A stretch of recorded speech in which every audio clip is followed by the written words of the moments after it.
My husband and in-laws took over our home while I was on a work trip, so I demanded a separation and they laughed in my face. So I said, fine, and pulled the house deed. Their faces turned pale when he realized. Hello, my name's Sophia and I'm 31 years old. I just got out of a very toxic relationship, and in the process, I managed to get my best revenge on my intrusive in-laws and my pathetic ex-husband. First, I should tell you a little about myself. Before I met my ex-husband James, my life was pretty straightforward. I grew up in a nice neighborhood, went to good schools, and always worked hard. My parents weren't uber rich, but they were considerably more well off than the kids I grew up around. Even so, they taught me the value of money and the importance of standing on my own 2 feet. So when I got a full scholarship to a top university, I knew I had to make the most of it. After college, I landed a job at a marketing firm and quickly moved up the ranks.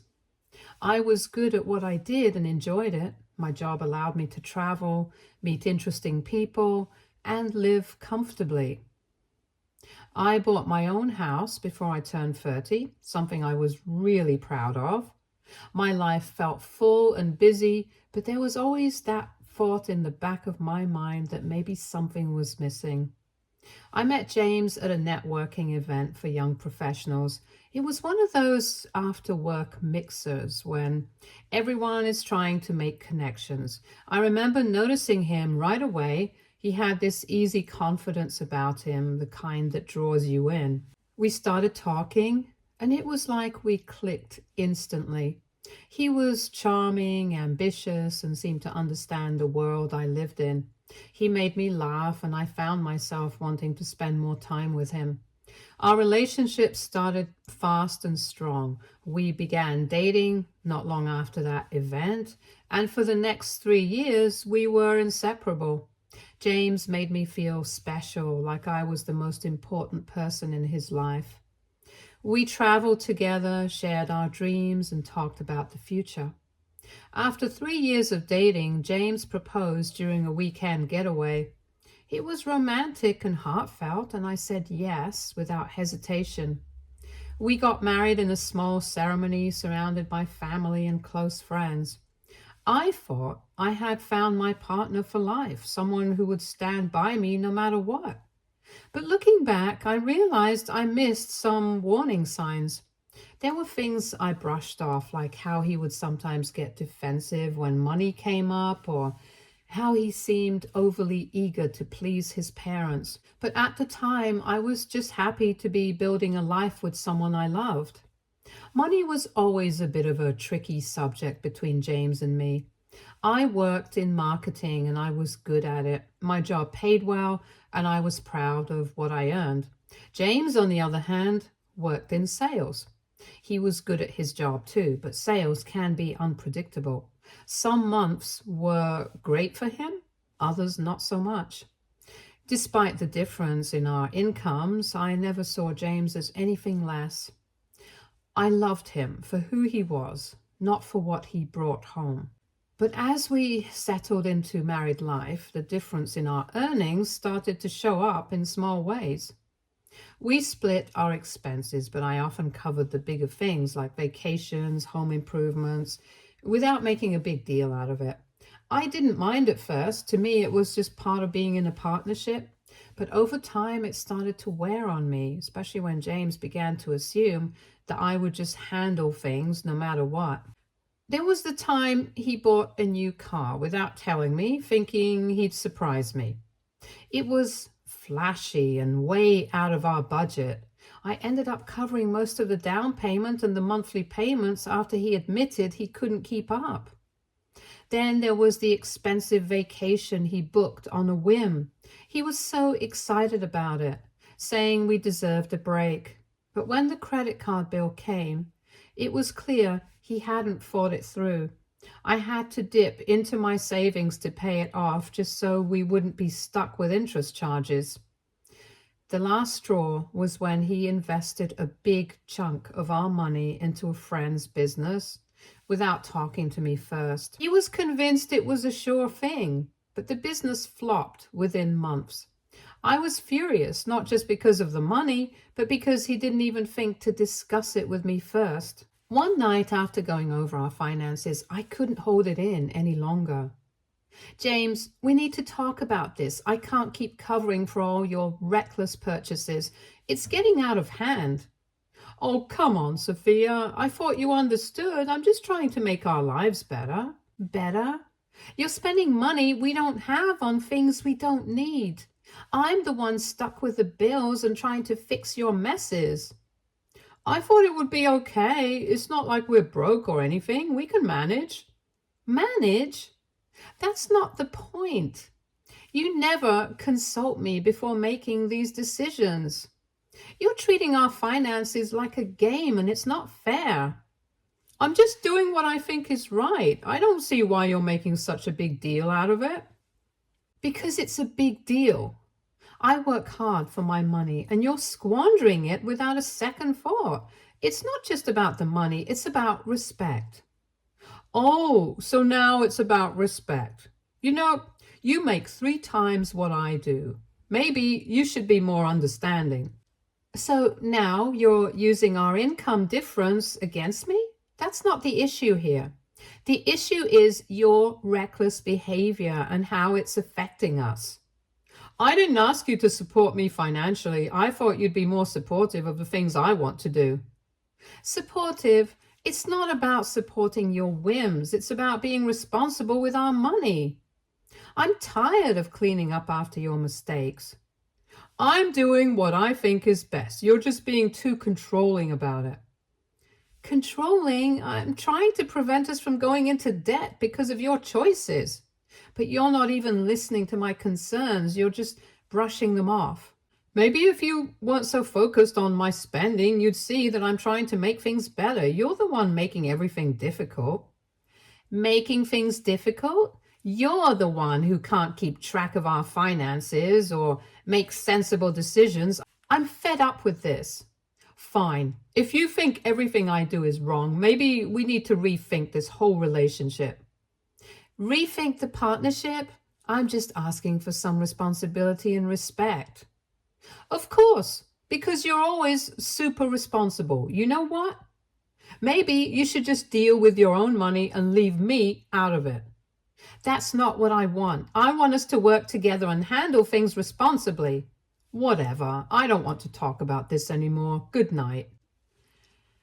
James stormed off, leaving me alone with my frustration. I stood there, feeling a mix of anger and disbelief. His attitude was infuriating. He acted like my concerns were nothing and that I was the one causing problems. I was horrified when he suggested rethinking our entire relationship. The idea that he was ready to throw everything away just because he didn't want to take responsibility was devastating. I felt betrayed and frustrated, knowing that I was trying to fix things while he was dismissing my feelings. I couldn't believe how he was acting so carelessly about our future. It was clear to me now that we had much bigger issues to deal with than just finances. Then there was the issue of his parents, Linda and Greg. From the start, they made me feel like I didn't quite belong. They would make snide remarks about my upbringing, hinting that I didn't understand real life because of the privileges I'd had. One evening, we were having dinner at our house with Linda and Greg. As we sat down, Linda looked around the dining room with a smug smile. Wow, Sophia, it's impressive how you've managed to afford all this. I guess some people just get lucky. I've worked hard for everything I have. Hard work, huh? Must be nice to have had all those advantages from the start. Yes, not everyone has to work so hard. Some people just have everything given to them on a silver platter. I didn't have everything handed to me. I earned what I have through my own efforts. Oh, sure. It's easy to say that when you've never had to struggle for anything. Yeah, it must be nice to avoid the real world problems. Some of us actually know what it's like to work hard. I'm just trying to live my life and provide a good home. It's not about how I started out. Well, we all have our own paths, don't we? Some of us have to work a lot harder for what we have. And some people just have everything handed to them without any real effort. I can assure you, I've put in a lot of hard work. My family helped me get started, but I've built my own success. Sure, but that doesn't change the fact that you had a lot of advantages from the beginning. Not everyone gets that chance. Yeah, you're right, Linda. Not everyone has an easy ride. Some of us actually have to fight for what we get. I just wanted to share what I've worked for and how much it means to me. Yeah, we get it. Some people just have it all without ever having to struggle. The rest of the dinner was tense, with their comments leaving me feeling small and ashamed, even though I knew I had nothing to be ashamed of. After they left, I sat alone in the dining room feeling hurt and angry. I wondered how much longer I could tolerate their cruelty. Despite their attitude, Linda and Greg were never shy about asking me for money. They always had some kind of emergency, a medical bill that insurance wouldn't cover, a car that needed repairs, or a business investment that was too good to pass up. At first, I helped them out, thinking I was doing the right thing, but then I started to notice a pattern. The emergencies were never ending, and the money I gave them never seemed to solve anything. The turning point came when I found out that they were gambling away the money I'd been giving them. I found out Linda and Greg were gambling in the most bizarre way. One day, I was at the grocery store when I bumped into an old friend of theirs. We exchanged pleasantries, and then she casually mentioned seeing Linda and Greg at the casino last weekend. My heart skipped a beat. I played it cool, pretending I already knew, but inside, I was reeling. When I got home, I pulled up their bank statements, which I had access to because of a loan I co-signed for them. Sure enough, there it was, withdrawals from a casino. I couldn't believe it. All those emergencies were just lies to feed their habit. I felt a wave of anger and betrayal wash over me, realizing I'd been played for a fool. I decided I couldn't keep quiet. I drove over to their place and confronted Linda and Greg. I laid it all out. The gambling, the lies, everything. Linda, Greg, I need to talk to you about the money I've been giving you. I found out you've been gambling it away. Gambling? That's ridiculous. We've been using the money for all the emergencies we told you about. Yeah, we've just been doing that. Don't lie to me. I have all the proof. You're using the money I gave you for your own personal gains. Oh, so now you're the detective? Maybe you should mind your own business. We handle our finances the way we see fit. That's an invasion of our privacy, by the way. You're not allowed to do anything like that.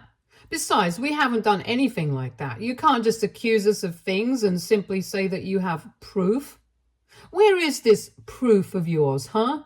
I have the bank statements right here. It shows clear withdrawals from a casino. Don't try to deny it.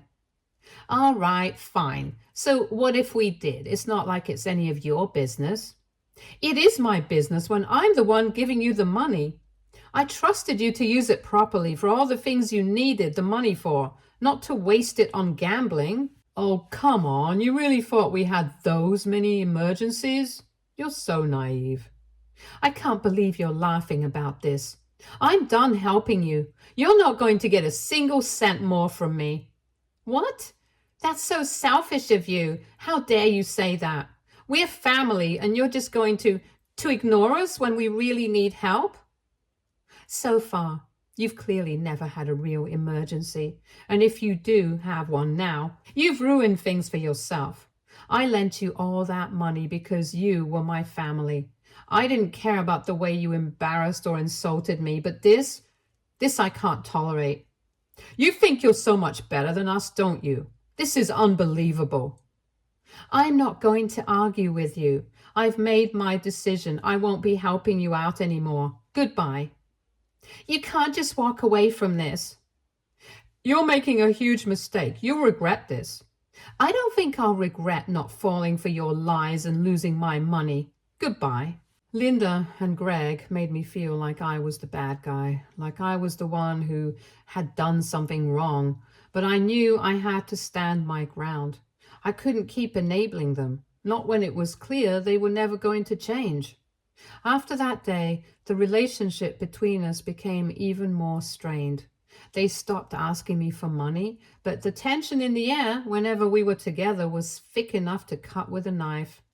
I could see the resentment in their eyes, and it hurt. But I knew I'd done the right thing. James, on the other hand, felt like he was stuck between his wife and his parents. After that fallout with Linda and Greg, they gave James a really hard time. They kept trying to get him to convince me to give them money, but I refused to listen. James would get really frustrated with me. He would tell me that his parents were simply testing me and were trying to see if I was true family. I simply couldn't wrap my head around why family would want to lie to you about why they wanted money and why they would do it constantly. I wasn't having any of James's tactics, and I made sure he knew it. Unfortunately, that meant that our relationship began to suffer. I tried my best to keep things going good between James and me. The last thing I wanted was for something out of our control to affect our relationship.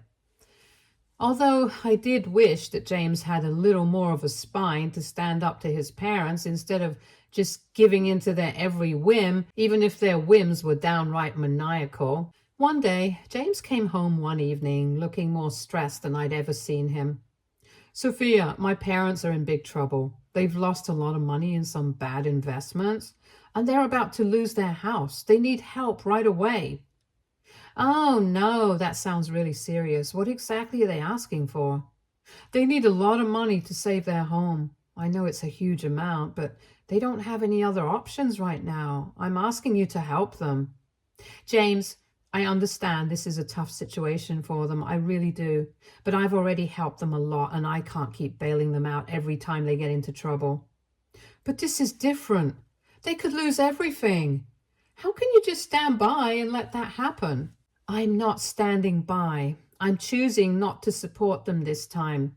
They need to handle this on their own. It's not fair for me to keep providing for their mistakes. You're being so cold and selfish. They're family, Sophia. You're supposed to help family. I'm sympathetic to their situation, but I have to be realistic. I can't keep enabling their behavior. They need to find a way to fix their problems themselves. You don't understand what this means to me.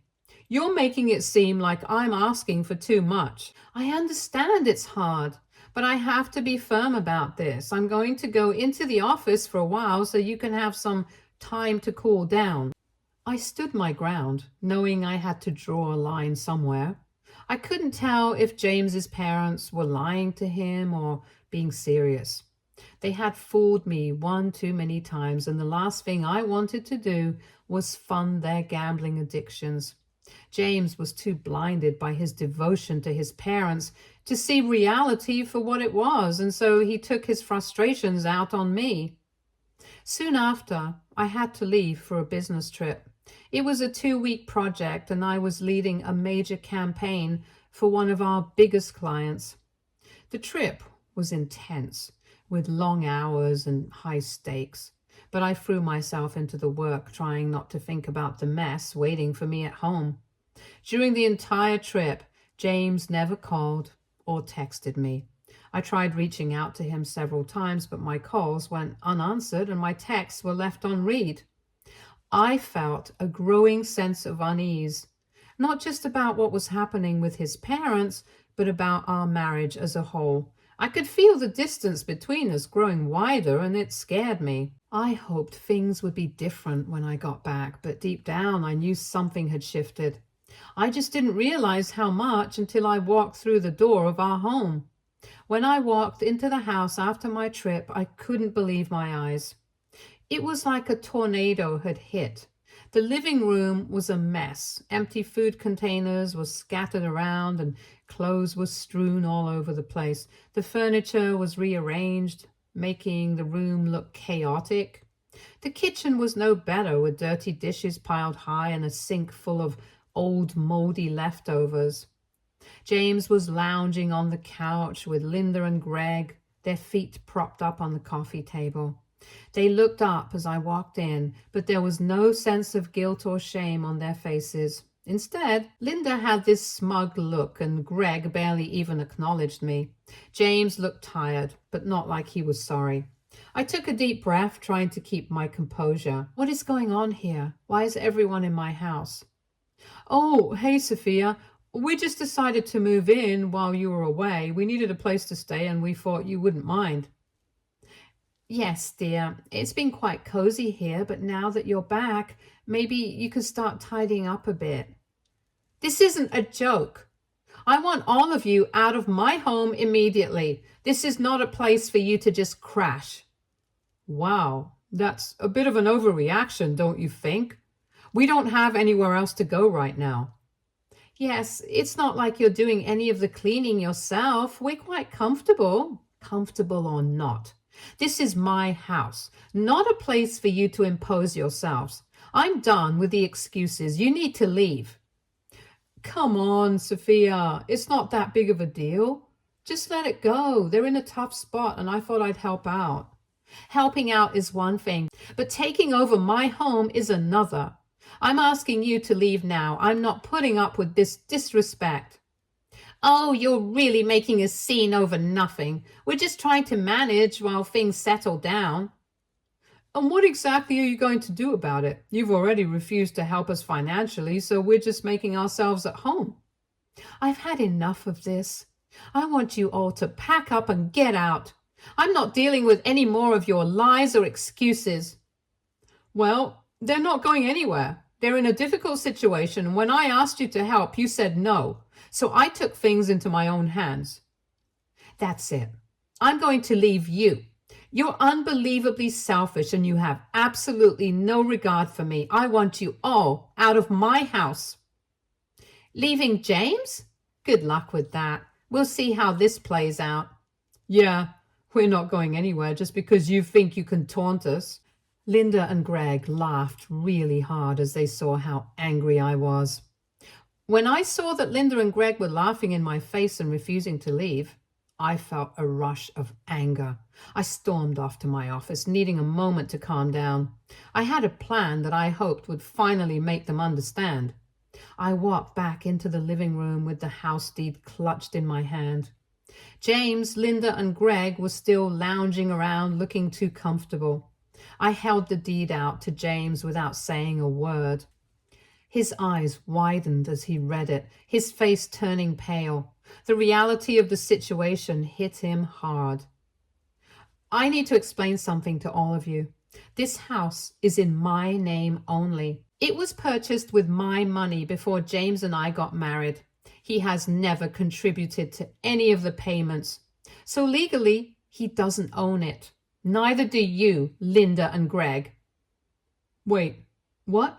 Are you seriously bringing up the fact that you own the house to get my parents to leave?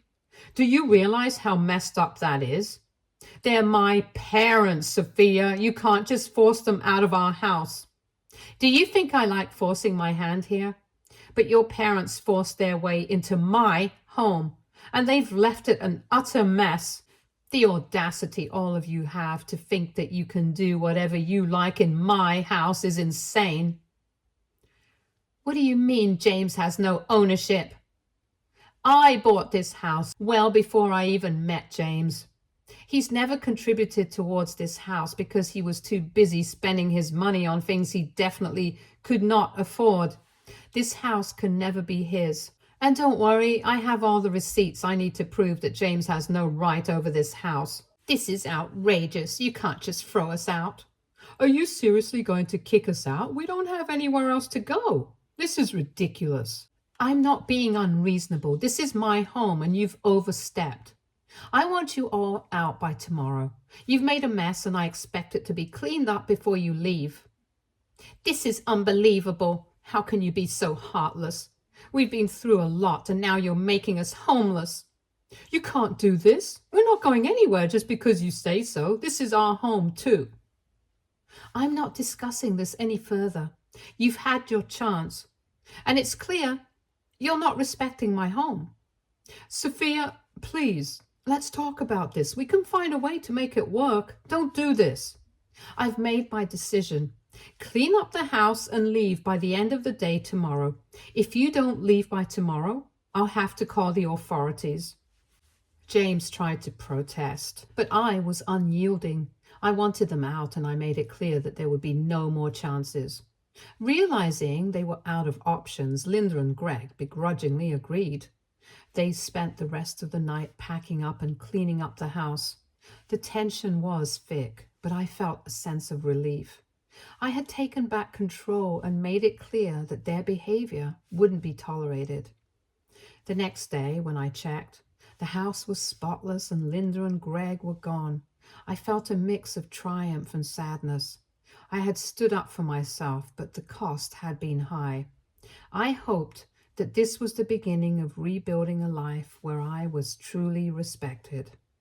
Kicking Linda and Greg out was just the start of reclaiming my life. I realized I needed to do more to fully break free from the mess James and his parents had created. I decided to file for divorce, and I was determined to make a clean break. Before serving him with the divorce papers, James had been ignoring me completely. He was angry and refused to speak to me. I tried talking to him, at least to inform him that I was serious about leaving him, but he refused to even be in the same room as me. His behavior hurt me.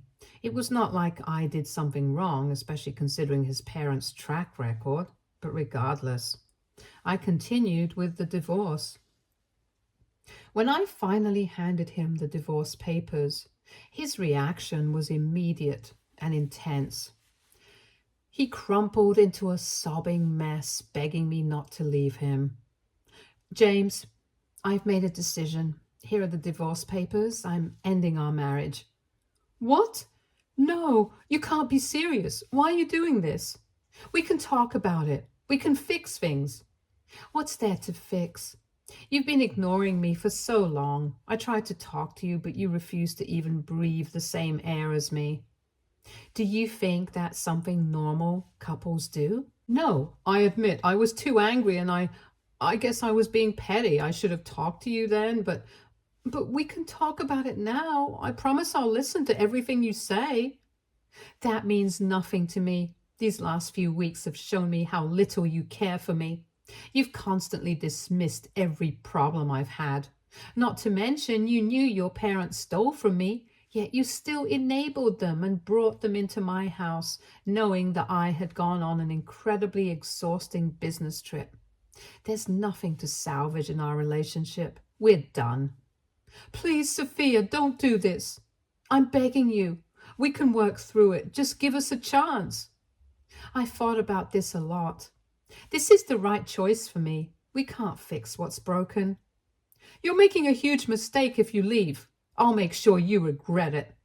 I'll make your life miserable. That's exactly why I'm leaving. I can't be in a marriage where I'm threatened and disrespected. You're really going to do this? After everything? After all our years of being together? You're just walking away? Yes, I am. I need to move on and find a better path for myself. This isn't fair. You can't just end everything like this. It's fair to me. It's time to go our separate ways. I'll give you till the end of this month to pack up and move out. I'll be staying with a friend until then. Goodbye.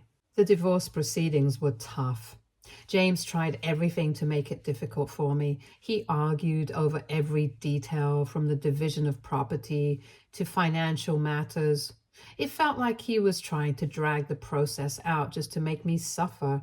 Despite his attempts, I stayed focused and worked with my lawyer to make sure everything was handled fairly. The finalization of the divorce was bittersweet. James walked away with nothing due to our prenup, which meant he had no claim to my assets. Life after the divorce was tough for him. He struggled to rebuild his life and faced financial difficulties, partly due to his parents' instability. Linda and Greg, who had been so comfortable on my dime, now had to face reality. They ended up in a small apartment, scrambling to make ends meet without my support. Their situation was a far cry from the cushy life they had enjoyed while living in my house. As for me, life after the divorce was a breath of fresh air. I poured myself into my work, and my dedication paid off with a significant promotion. I felt stronger, more self assured, and ready to take on new challenges. I learned to trust myself more and set clear boundaries, ensuring I wouldn't fall into the same traps again.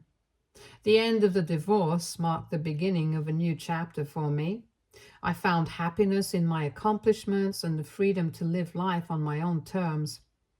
It was a powerful reminder that sometimes reclaiming your life means making tough decisions, but the reward is a newfound strength and a brighter future.